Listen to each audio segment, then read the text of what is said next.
All right, welcome everyone. Today we're going to dive deep into one of the most intense and powerful stories in the entire book of Genesis, chapter 19. It's a story about judgment for sure, but it's also, surprisingly, a story about incredible mercy. It really makes you think about the choices we make when we're under pressure and what it really means to be saved.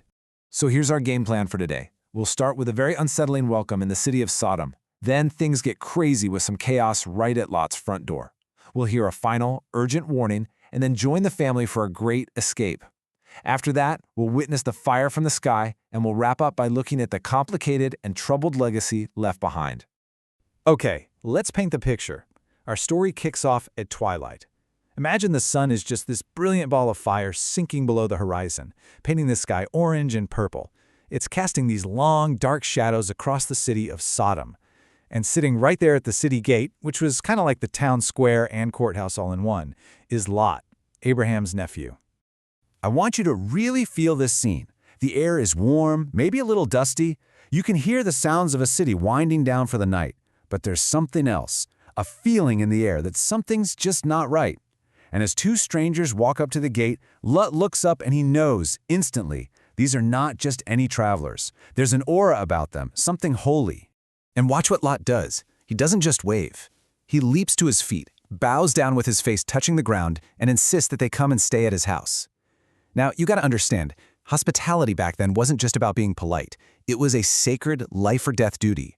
It was the #1 sign of a good person. This one action tells us that Lot is desperately trying to hold on to goodness in a city that's pretty much forgotten what that means. But get this, the visitors, who are actually angels, they're like, nah, we're good, we'll just sleep here in the square. And Lot just about has a heart attack. He knows how incredibly dangerous Sodom is, especially at night. He practically begs them not to stay out there.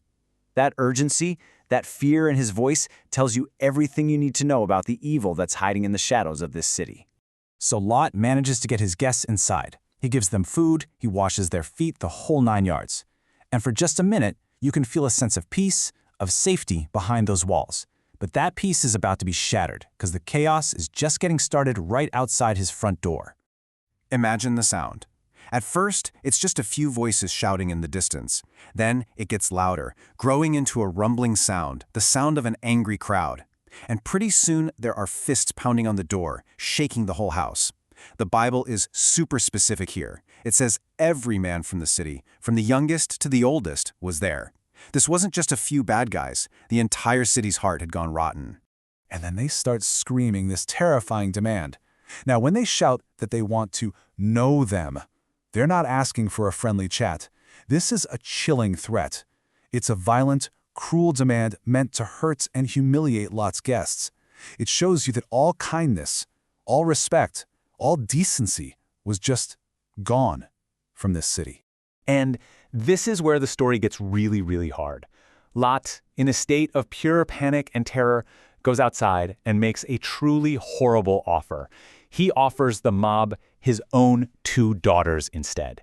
It's shocking. Why would he do that? Well, he's so completely driven by that sacred duty to protect his guests that in his fear, his mind snaps to this awful, desperate solution. It's a terrible choice, and it just shows how twisted and broken his world had become. Well, the mob doesn't even want his daughters. They just want to break down the door and get Lot himself. The situation is spinning out of control. But just when it seems hopeless, divine power steps in, and a final warning is about to be delivered. Just as the crowd surges forward to smash the door, bam! The angels reach out, yank Lot back inside to safety, and slam the door shut.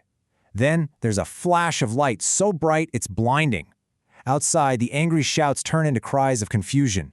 The mob is stumbling around, bumping into each other, totally unable to find the very door they were just about to break down. Inside the house, the angels finally reveal the truth. You can just hear the urgency in their voices. Listen up, Lot. The cries against this city have reached heaven. The Lord sent us to destroy it. The clock is ticking. Do you have anyone else here? Sons-in-law? Anyone? Get them out of here, now. And this part is just so tragic. Lot sprints through the city to find the men engaged to his daughters. He's frantic, screaming, "Get up, get out! The Lord is about to destroy this city." And what do? They laugh. They literally laugh in his face. They think he's pulling a prank. They are so blind to the danger all around them that a direct warning just sounds like a joke. All right, so the first rays of dawn are starting to light up the sky. It is time to go. The final desperate race against the clock is on. The angels are ready, but getting Lot's family out the door, well, it's not as easy as you'd think. Now you'd think, after seeing a mob get struck blind, Lot would be out of there in a flash. But he hesitates. He lingers. And you can kind of understand why, can't you? This was his home, his business, his friends, his stuff. His whole life was tied up in Sodom. It is so hard to just walk away from everything you know, even if you know it's about to be destroyed. And this next part is just so beautiful and important. The scripture says that because the Lord had mercy on him, Lot stalled, but God didn't give up on him. The angels literally grabbed Lot, his wife, and his 2 daughters by the hand and physically pull them, dragging them out of the city towards safety. As soon as they're outside the city gates, the angels give them a final command, and it is crystal clear. Run for your lives. Don't look back. Don't even stop to catch your breath. Get to the mountains or you're going to be swept away with everything else. Now that rule about not looking back, it wasn't random. It was a test. Was your heart still longing for that wicked place you were just saved from? And then we have one of the saddest, most unforgettable moments in the whole story. Lot's wife disobeyed. Maybe it was curiosity. Maybe it was sadness for the life she was leaving. We'll never know for sure. But she looked back. And in that one instant, she became a pillar of salt, a frozen monument to the tragic consequence of being attached to a destructive past. Lot and his daughters managed to reach the tiny town of Zoar just as the sun is rising over the mountains. They've escaped. But now, we turn our eyes back to the valley and witness the terrible fate of the cities they left behind. Imagine this. The sky turns a dark, ugly color, and then it starts to rain. But it's not water. It's fire and burning sulfur pouring down from the heavens. This isn't a normal fire. It's a storm of complete destruction that just erases Sodom and Gomorrah from the face of the earth. And then the story cuts back to Abraham, miles away on a mountain. Remember him? The one who pleaded with God to spare the righteous?